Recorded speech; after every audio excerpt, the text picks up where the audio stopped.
Hello again, gamers and gamettes, and welcome to another episode of Not So Hardcore Gaming. I'm your host, Jeremy, and today we're discussing a game I have been very excited for. This is a game I've known about for quite a while.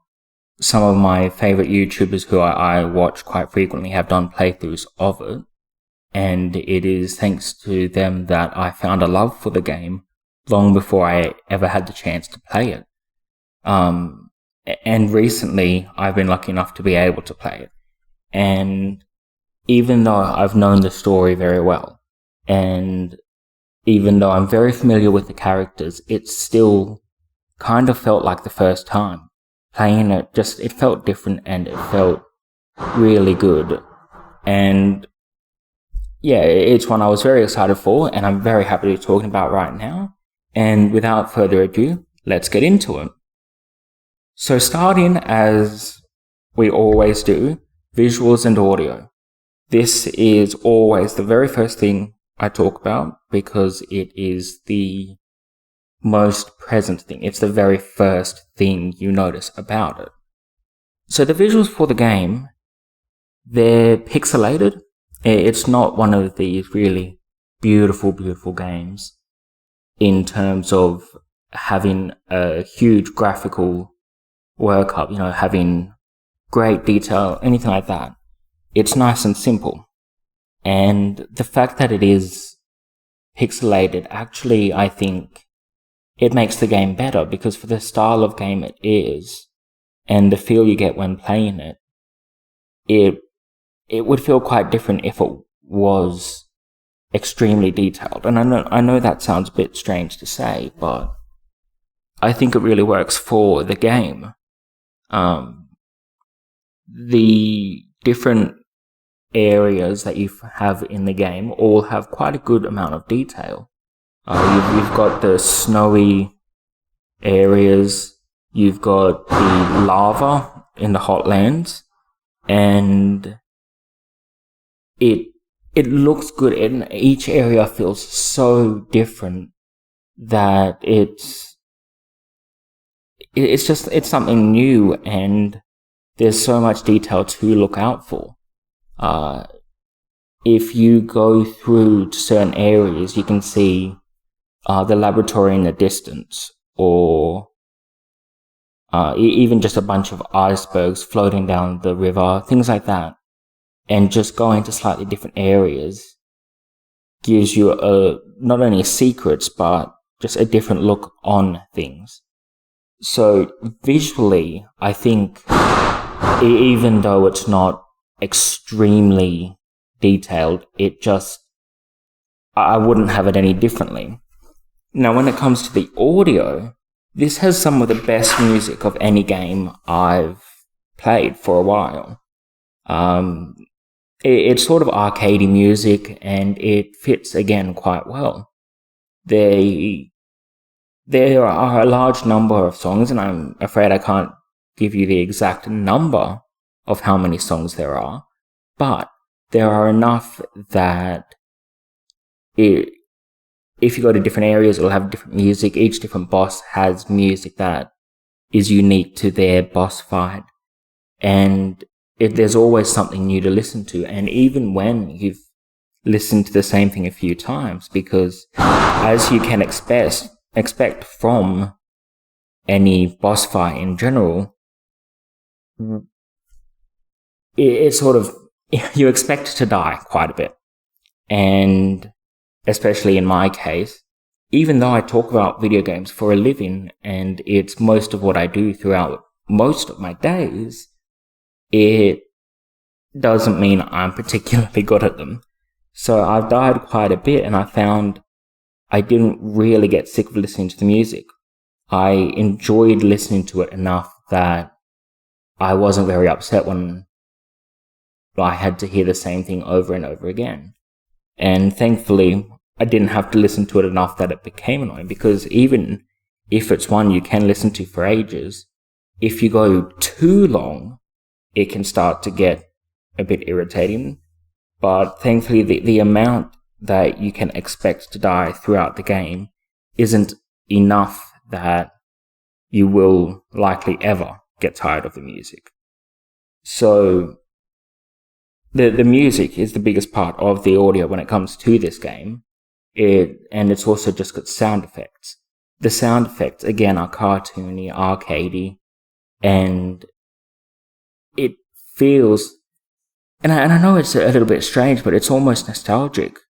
And the reason that I think that it's strange to say that is, for me, I was born after a lot of the arcade games had been around for a long time, and by the time I was old enough to play the games, arcades weren't as common. So I never really went around to arcade music, and yet somehow it makes me think back to what it would have been like playing them.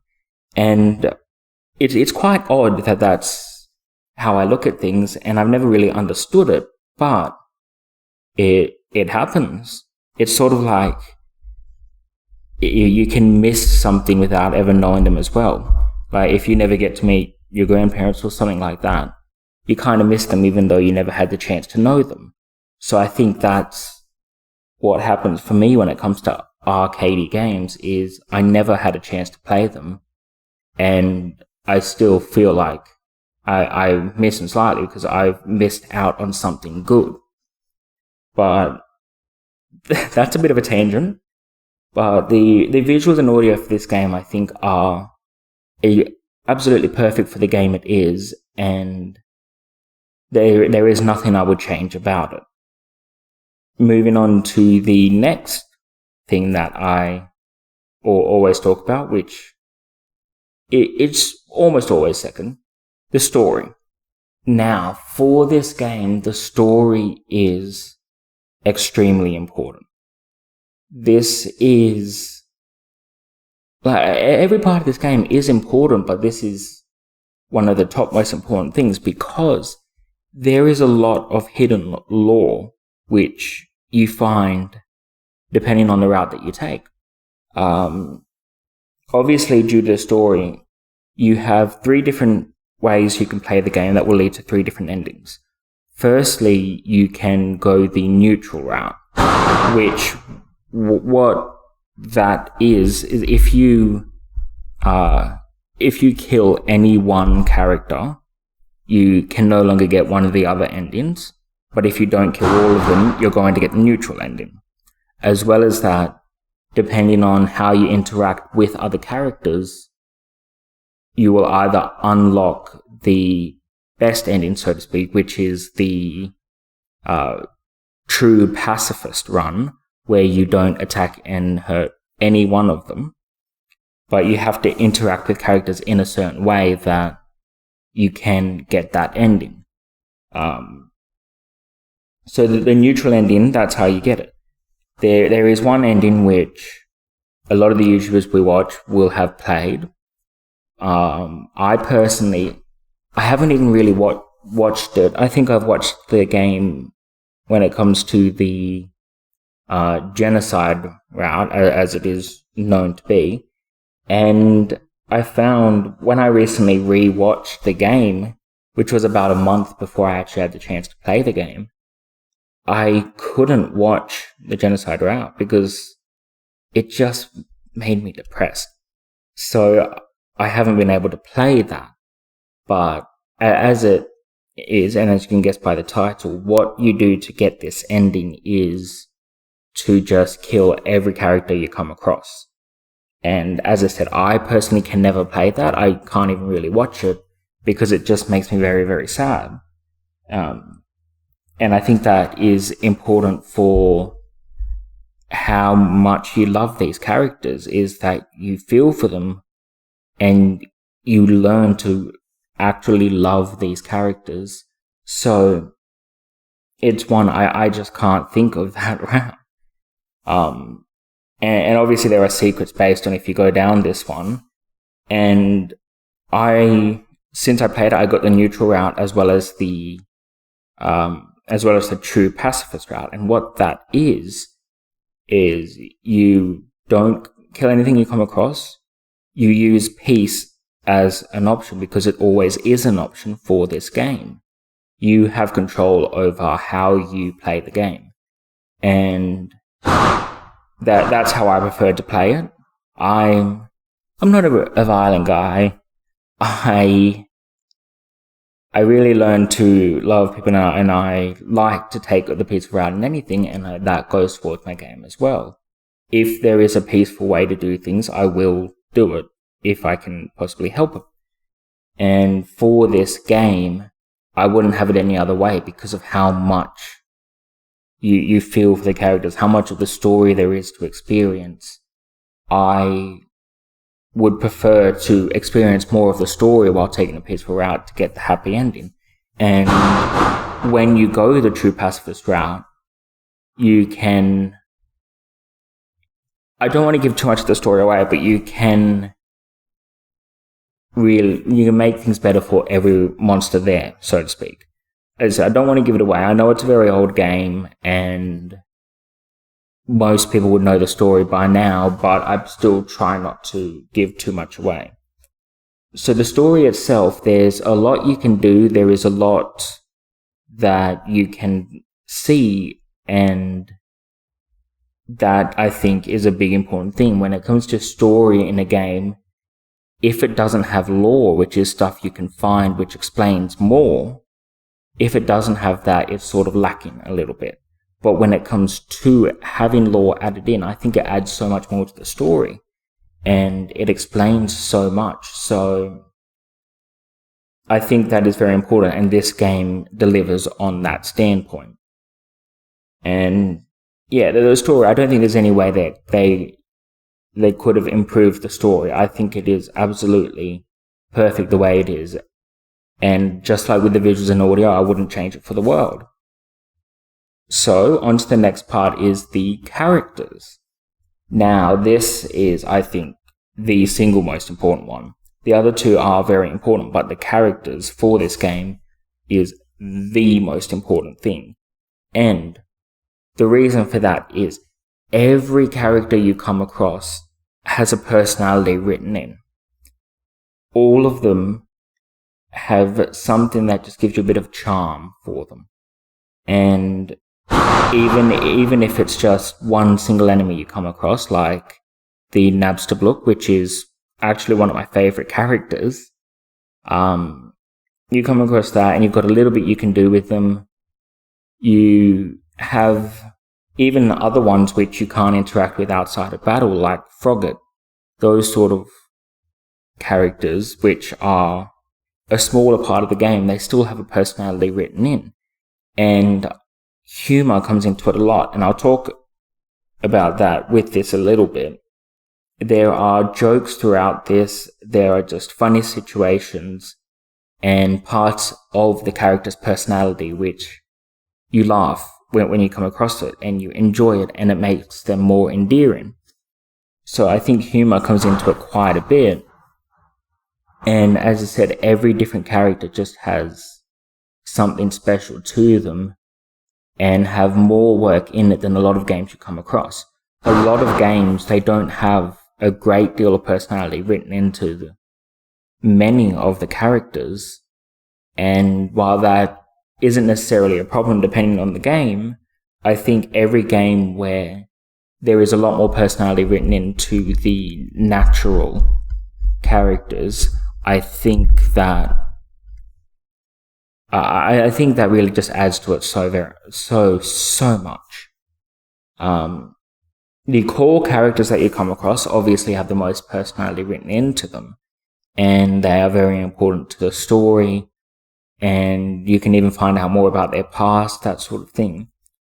And obviously, while they have more work put into them, it's not like they take precedence over others. You know what I mean? It's sort of like all of them have attention put in on it. The main characters themselves, because you interact with them a lot more, you learn more about it, and they have secrets to tell. And they're always just very, very fun. And the fact that you can make peaceful options for them, I think it makes it even better, because if you take that route, there is a lot more that comes with it. And I think that goes further into the story that depending on how you handle the situation, it will change how much you learn about these characters' personalities. And I think that plays into it quite well. So all of these things really tie together and they work with each other. They're all connected. And when it comes to the characters part of the game, again, as with the others, I wouldn't change it. And this is probably one of my top 5 games I've ever played. And I've loved this game since before I played it. And I think that is why I'm so happy talking about this and why I'm so positive about it. I genuinely have no critique. Not only no critique on these 3 parts I've spoken about so far, and there will be more to talk about after, but throughout playing the game, nothing at all gave me any negative feelings in general. I didn't dislike anything that happened. So I'm very happy talking about this, and as I said, that's the characters, and that is the most important part of the game. So I cannot commend them enough. The name of the developer is Toby Fox. Obviously, he's had a team of people helping him out, but he has done most of the work. He created most of the characters, and he is the biggest part of the game. So I cannot commend him enough. So those are characters, and I honestly cannot gush enough about them because I know I'm gushing quite a bit, but I love the way it's written. Just before we continue on, I'd like to briefly apologize. There may be a little bit of background noise at the moment. It is a very windy day outside, and I don't have great soundproofing available to me at the moment, so you may hear a little bit of background noise. I'll reduce that as much as possible, but if you have noticed it, I do apologize for that. And hopefully this won't be an issue in the future. I just wanted to briefly mention that before we continued on with the episode. So now, to continue on with the episode, gameplay. Gameplay for this game has a lot to offer. Obviously, you've got two different ways you can handle it. It adds more levels of gameplay. You can add in combat if you choose to fight the monsters, and the combat's fairly simple, which lends a hand to it, and I think that makes it a lot more appealing. But when you have your actions that you take in it, you can talk to them, and you don't have to battle, and each different character will have a few different options of how you can interact with them, and you have to try the different options, and that I think is a big part of the gameplay, is actually finding how to do things peacefully. And again, it's a smaller part of it. It's interacting with them from your side is the simplest part of the gameplay, but the main part of the gameplay is dodging attacks. Now, there are a few different ways that a battle can go, and this is, I think, a good detail for it as well. The way you move your heart, which is what you move around to avoid the attacks, will change depending on what color the heart is. And the colors, they correspond to the different types of gameplay, and it changes drastically. So you've got your regular heart, which is the red, where you can move it around in any way that you wish. You have a lot more freedom when it comes to that part of it. Then you have, for example, the blue heart, and the blue heart, gravity affects it. So you have to jump over objects, and you can't reach the top of things. So it adds a degree of challenge, and you have to adapt to that part of it. You also have a purple heart, which restricts you to different lines. And this is, I think, for only one battle where you're versing a spider. And what you have to do is you just press one button at a time, and you can move left or right or up and down on those lines.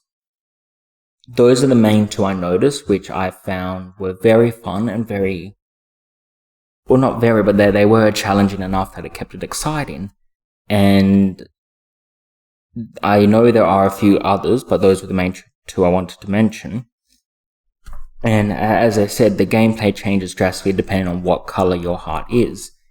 And the work that had to go into it, obviously I've never made a game, I know nothing about coding, but I am sure it would have been quite difficult to do it. And it added more to the game completely.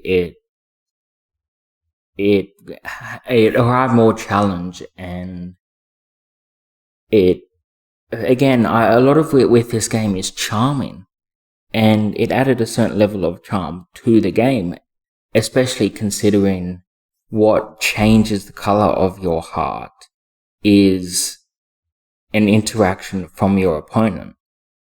And that is part of the liking for the gameplay, is the opponent is responsible for changing the color of the heart. And while that doesn't affect the story much, it's just a nice little detail. By default, your heart is red where you have the most freedom, but while it does change, you don't start the battle like that. And it can give you a bit of a shock. And I like that part of it. You look at it and you think, oh boy, what the hell do I do now? And it's sort of, you get that brief moment of, oh crap. And then it's similar to a jump scare, but not an actual jump scare. So you look at it and you get that tiny moment of panic like you would in a lot of horror games, but it's not that bad. And again, that sounds weird to say, but that's what I had. And I would look at it and I would panic wondering how to do it. And the next few attacks would be very difficult to counter because I didn't know quite what I was doing. And that's where I was that was what was responsible for a lot of the death for me, was having that new gameplay introduced and having to get used to it. And that kept me playing the game, which I certainly wasn't upset about, having to play it more because I was dying so much, because of how much I love the game. I think by the end of it, and the interesting part where you save your game is it tells you how many minutes you've played individually. It doesn't tell you like hours and whatever else. And by the end of it, I think there was a good 400 minutes or something on my save file. So I spent a long while playing it, and it took me about a week playing a little bit, because I also spent time with my family. Family time is very important, but it took the course of a week to finish the game, and that was just doing one route for it. So I was excited playing it. I looked forward to playing it in the morning, and it just kept me coming back. And I think the gameplay is the biggest. That's what makes you have most fun. And while the characters, as I said, are probably the most important part, gameplay is what keeps you playing a lot. It's what keeps you excited and stops you from being bored, whereas the characters are a part of that. Gameplay is a big part of it. So we'll move on to the next part. The next few little parts, they're smaller because I've spoken about the core parts of the game. These will just be slightly smaller, which just adds to it, and I like to mention when it comes to a lot of games. First up, we've got replayability. Now, I like to mention this in most games I play, because if you have a game where you are happy to go and replay it all over again because you have fun with it, you enjoy the gameplay enough that it keeps you coming back, I think that's a very important thing to recognize. And when it comes to some of these games, and for this game specifically, if it has different endings, that's just one extra reason to replay it. And because this has 3 different endings, I think that's important to recognize. That keeps you replaying. But even if you want to get the exact same ending, it is a game you can definitely replay because the gameplay is simple but challenging. And it is very much challenging, but it doesn't get any less fun no matter how many times you die. Obviously, after a while, you need to take a break, but it's one that, whereas it comes to some games, it can be a bit of a chore to finish it, depending on how high the difficulty is. This never felt that way. So the replayability for this game is a big A+, and the next thing, which is probably about the final thing to speak about for it, is, as it is a smaller part, the gear you can find throughout the game. As well as the gear, actually, consumables, which I'll also quickly mention. First of all, the gear, you've got your armor and your weapons. Obviously, if you're going for the true pacifist run, your weapon won't matter much, but your armor will. And there are a lot of secret areas, and this is part of the game, the secrets that you come across. There are a few small secret areas which contain a good piece of gear, and the gear, obviously each piece is different, and you can even get one, which is one I had to go with because, again, not that skilled, which was Temi armor, which involved just playing a lot, grinding up and earning a lot of gold. And as I've said, the armor affects the gameplay differently, and you have to explore the game if you want to get good armor. When it comes to the weapon, again, I didn't really find many weapons, and when I did, I got rid of them as fast as I could because I had no need for them. But again, secret areas, you can find them. Each one will have higher damage, so if you choose to find the genocide run, as it's called, or that's a very extreme term, but I guess still accurate. If you want to go down that path, the weapons will help you greatly. The other way, apart from just secret areas, is vendors, and you find a few throughout the game. They will each have one piece of armor and one weapon with them, as well as a few consumables. And these vendors themselves have a lot of personality as well. You only get to see them if you go to the store. You don't see them outside of the store, but you have options to talk with them and a few different interactions you can have which lets you know of their personality. And even those have enough personality written into it that you can like them. You can learn to like them, and you have to have enough work put into it for you to actually like a character, because if there's no work put in, what else can you really do? So the vendors are as just one little aspect of it. And the consumables that they sell, I quite like, because it's a very heavy aspect of the game.